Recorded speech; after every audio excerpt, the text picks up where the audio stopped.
E como eu palmilhasse vagamente uma estrada de Minas pedregosa, e no fecho da tarde um sino rouco se misturasse ao som dos meus sapatos, que era pausado e seco, e aves pairassem no céu de chumbo, e suas formas pretas lentamente se fossem diluindo na escuridão maior, vinda dos montes e de meu próprio ser desenganado. A máquina do mundo se entreabriu para quem de a romper já se esquivava, e só de eu ter pensado se carpia. Abriu-se majestosa e circunspecta, sem emitir um som que fosse impuro, nem um clarão maior que o tolerável. Abriu-se em calma pura, e convidando quantos sentidos e intuições restavam a quem de os ter usados já perdera, e nem desejaria recobrá-los, se em vão e para sempre repetimos os mesmos sem roteiro, tristes périplos. Tudo se apresentou nesse relance, e me chamou para seu reino augusto, afinal submetido à vista humana.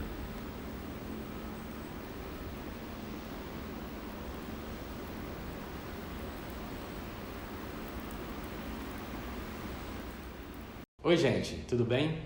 Meu nome é Rodrigo Zeferino, eu sou artista visual e essa foi a introdução de uma história que eu escrevi com imagens ao longo de 2 anos. Entre os produtos derivados desse projeto, tem aqui o meu primeiro fotolivro, O Grande Vizinho, que tem o mesmo nome do projeto e que a gente está fazendo o lançamento hoje com esse vídeo. Eu vou falar um pouco da minha trajetória ao longo desse projeto, mostrar algumas imagens que nunca foram exibidas, até culminar em 2020 com a publicação do livro.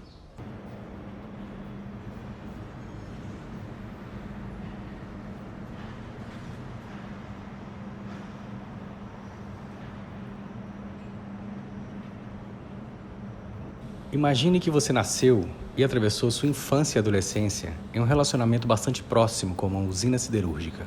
Ela está bem ao lado da sua casa. Você a ouve todos os dias, 24 horas. Observa suas estruturas exóticas da janela do quarto. Elas parecem te olhar de volta. Sente seus odores, convive com seus resíduos. Uma experiência sensorial intensa e muitas vezes incômoda. Mas ela é sua vizinha e é inevitável conviver.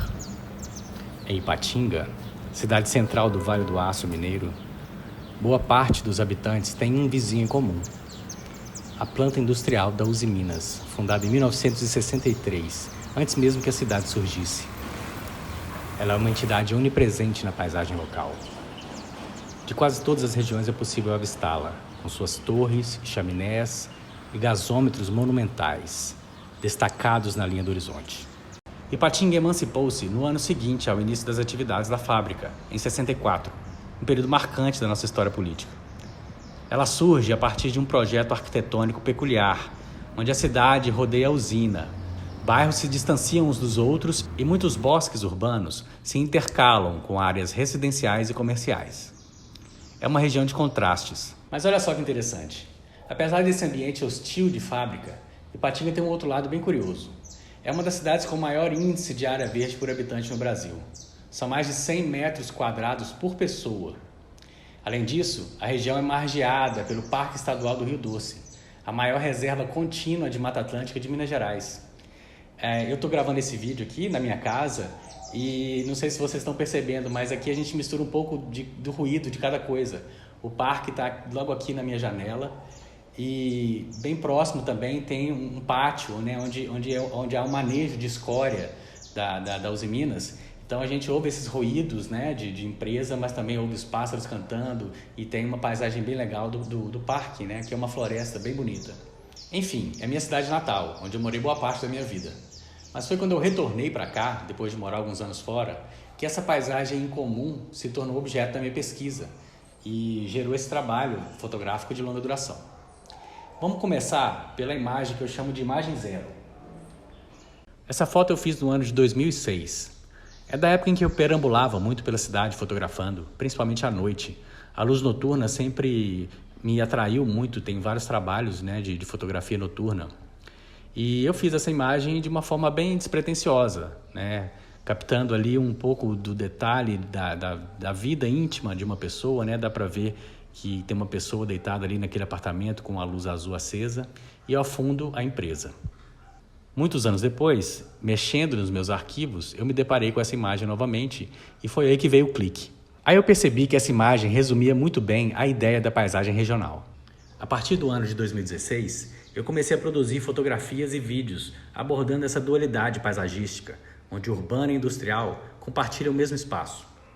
Busquei pontos da cidade, no raio de 2 quilômetros do perímetro da empresa, onde prédios, casas e outras construções praticamente se fundissem com as estruturas colossais responsáveis pela fabricação do aço. E o primeiro lugar que eu visitei foi aquele prédio da Foto Zero.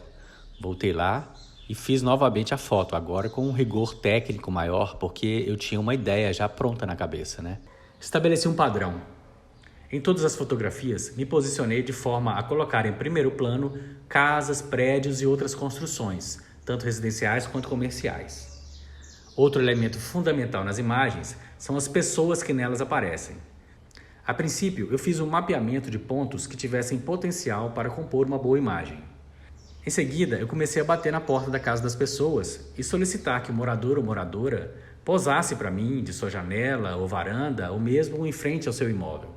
Foi um processo interessante, porque eu tinha que me identificar e explicar para as pessoas o que eu estava fazendo e por que eu queria que elas participassem. Algumas estranhavam, mas o mineiro tem esse espírito acolhedor, né? E ao longo do tempo, quando eu fui fotografando, eu comecei a imprimir as imagens e levar comigo. E aí ficava mais fácil mostrar para as pessoas o trabalho que eu estava fazendo e por que eu precisava que elas participassem. Foi muito legal, porque quase todas concordaram em participar. E aí uma vez eu tendo posicionado essa pessoa na casa dela, na janela, na sacada, eu tinha que procurar um ponto onde eu ia me posicionar para fotografar, né? No mesmo patamar e tal. E muitas vezes eu tinha que entrar na casa de outra pessoa, né? Então eu tinha que fazer todo esse processo novamente e dessa vez pedir para entrar na casa da pessoa e me posicionar. Daí eu ficava me comunicando com a pessoa do outro lado, que ia ser fotografada pelo telefone, né? Pedia para ela chegar mais para um lado ou para o outro e ficar paradinha por causa da longa exposição. Nos últimos dias, eu retornei a alguns desses lugares que eu tinha escolhido para fotografar. Eu fiz mais algumas imagens para acrescentar nesse vídeo. Em um desses lugares, eu tive a felicidade de encontrar com o Sr. Luiz Paulo. O Sr. Luiz Paulo foi uma das pessoas que concordaram em participar do Grande Vizinho. Enquanto eu filmava a paisagem próxima da casa dele, ele surgiu na porta e logo me reconheceu. Por acaso, eu tinha um exemplar do livro no carro, então eu tive a oportunidade de entregar um para ele. Ele ficou muito feliz de se ver no livro. Ele comentou que algumas pessoas tinham reconhecido ele na foto que estava na exposição, ainda que ele tivesse de costas. Uma outra questão bastante importante era o horário que eu fotografava, sempre à noite. A fotografia noturna sempre atravessou minha carreira. Em vários dos meus trabalhos, eu abordo conceitualmente a luz noturna das cidades, explorando seus efeitos e as consequências desse hábito humano, né, de invadir o escuro com novas luzes. Pois bem, no Grande Vizinho, o uso da luz noturna tem um motivo. Durante as horas mais escuras, a presença da indústria ganha certa dramaticidade. Por ser muito iluminada em seu interior, forma-se uma aura brilhante que se estende pelo ar, refletindo-se nas nuvens mais baixas e mesmo na atmosfera. À noite, os sons produzidos pela usina também são mais perceptíveis, ressoando nas casas, invadindo o sono de seus vizinhos. Ao longo de vários meses, eu percorri esses pontos da cidade e construí um corpo de trabalho, sempre seguindo essa regra que impus, rodeando os bairros mais próximos do perímetro industrial. Depois desse tempo, eu percebi que eu já tinha bastante material, né? Tinha muitas imagens e comecei a escrever em festivais, comecei a mostrar e esse material começou a circular. Mas eu ainda tinha uma inquietação, eu percebi que esse trabalho ainda não estava terminado. Durante todo esse processo, eu fui tentando identificar referências literárias ou cinematográficas que me ajudassem a construir o discurso visual desse trabalho. E sem dúvida, uma das mais importantes referências para mim foi Carlos Drummond de Andrade. Eu reli boa parte da obra poética dele e nesse mesmo ano que eu estava produzindo esse trabalho, foi lançado um livro novo do ensaísta José Miguel Wisnik, que se chama Maquinação do Mundo, Drummond e a Mineração. Nesse livro, ele retoma boa parte da obra poética de Drummond que se relaciona com o fato de ele ter nascido em Itabira, que foi uma região, né, que se tornou aí uma das maiores provedoras de minério de ferro do mundo. Então, como que isso afetou a produção de Drummond? o José Miguel Wisnik analisa esse fato e traz esses poemas que estão relacionados com essa fase do Drummond. E teve um poema em especial do Drummond, que se chama A Máquina do Mundo. Vocês ouviram um trechinho dele no começo do vídeo. Esse poema foi bastante inspirador para mim durante esse processo. É uma das obras, né, consideradas da maior importância na poesia brasileira. Ela fala de um personagem que o Drummond cria, né, que ele está caminhando por uma estrada e de repente ele se depara com uma entidade espiritual que se propõe a revelar para ele todo o conhecimento da vida, das coisas, né, o conhecimento completo do mundo. E esse personagem, né, que já está cansado por ter passado toda a vida em busca desse conhecimento, ele chega nesse momento em que ele está realmente desiludido, que ele está desanimado, ele não acha mais que existe uma solução para os problemas do mundo, né? Não há um conhecimento completo que vá realmente fazer alguma diferença na vida dos homens. Então ele rejeita essa revelação, ele rejeita esse conhecimento que a máquina oferece para ele. Ao contrário, né, desse personagem, quando a máquina se abre para mim, eu realmente me deixei levar, né? Eu entrei pela curiosidade, né, de trazer um ponto de vista lá de dentro.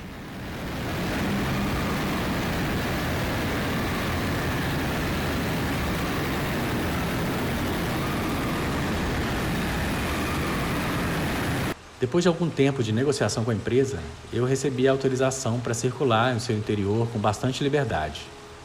Uma vez lá dentro, busquei registrar não só o ponto de vista oposto, agora com a arquitetura industrial em primeiro plano e a cidade ao fundo, mas também procurei interpretar visualmente essas estruturas gigantescas com que a população convive a certa distância. Entranhado nessa selva de metal, inaugurei a segunda fase do projeto, a qual eu costumo dar o nome de Máquina Terra. Nessa etapa, as imagens apresentam uma atmosfera ficcional. Tentei me distanciar da fotografia publicitária e mergulhar fundo nesse cenário, ao mesmo tempo assustador e fascinante.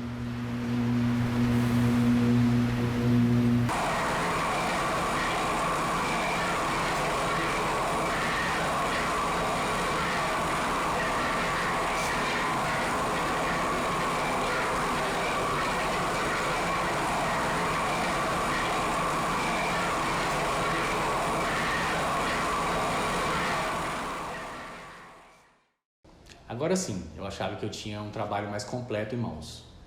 E o primeiro produto desse trabalho foi uma exposição que percorreu algumas cidades. Mas a principal exposição mesmo foi feita aqui em Patinga, né, que foi montada da forma mais completa, com tudo que eu queria inserir na galeria. A exposição não traz apenas fotografias, traz algumas outras coisas. Vamos dar uma olhadinha. Na mostra, realizada no Centro Cultural Uzi Minas, as fotografias compartilharam o espaço expositivo com materiais que eu trouxe de dentro da máquina. Matéria-prima, rejeitos da produção do aço foram colocados na galeria, proporcionando aos espectadores outras experiências sensoriais. Entre os objetos inseridos na exposição, eu destacaria uma peça escultórica, que na verdade é um aglomerado de resíduo, de escória, que se forma diariamente no processo de purificação do aço. É uma grande estalagmite. Sua forma e peso nos obrigou a criar uma logística para coleta e transporte. E nesse momento tive uma ajuda enorme de funcionários do setor de aciaria, que quebraram a cabeça para conseguir extrair a peça sem danificá-la. A equipe de montagem do Centro Cultural também foi decisiva na hora de entrar com a estalagmite na galeria. Teve bastante emoção, mas no final deu tudo certo. Outra obra importante presente na exposição foi a videoinstalação Controle Remoto. Em minhas visitas à usina, eu também produzi vídeos. Ver de perto a máquina em funcionamento me fez perceber que precisava agregar imagens em movimento. As imagens são feitas com a câmera parada e com tudo acontecendo à sua frente. Os vídeos foram editados e sequenciados em 3 telas, posicionadas de forma a remeter às salas de controle. Na frente das telas, ficam uma mesa e uma cadeira repletas de pedras de escória de vários tamanhos. E depois de ter montado a exposição e ela ter percorrido alguns espaços, o próximo passo era editar o livro. E para isso eu fui buscar recursos, né? Editar um livro no Brasil não é nada barato. Uma das possibilidades era o Prêmio Foto em Pauta. O Prêmio Foto em Pauta é um prêmio oferecido pelo Festival de Fotografia de Tiradentes e que premia autores, publicações inéditas, né? Autores que vão publicar o seu primeiro livro. Como funciona? Você manda um projeto do que você quer que seja o seu livro, né? Um PDF, e a comissão analisa, escolhe o melhor, e a partir dali o seu livro vai ser bancado pelo festival, né? Na verdade, é uma parceria entre o festival com a editora Tempo de Imagem e com a Ipsis Gráfica. Então, esses 3 agentes se uniram para oferecer esse prêmio. Eu tive a felicidade de ganhar o prêmio em 2019 e o livro foi editado, né? Foi impresso lá na Ipsis e editado pela Tempo de Imagem. A parte frustrante é a seguinte, né? O livro ganhador do Prêmio Foto em Pauta, ele é lançado na edição seguinte do festival, que tradicionalmente acontece em março. Em 2020 seria a 10ª edição do Festival de Fotografia de Tiradentes. E ele foi cancelado dias antes de acontecer, em função, né, da chegada dessa pandemia e de toda a quarentena que a gente foi submetido.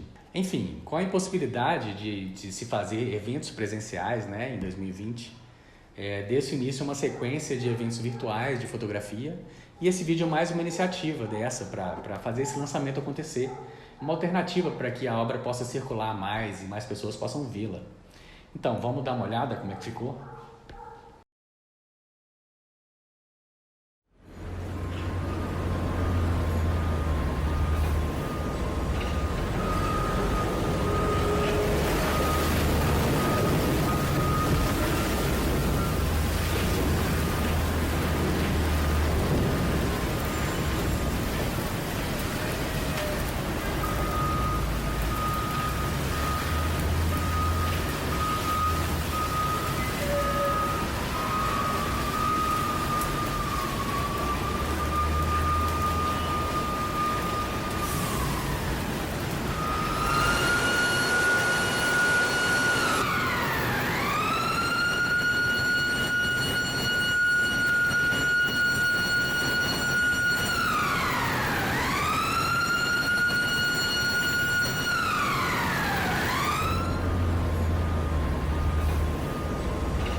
Então é isso, gente.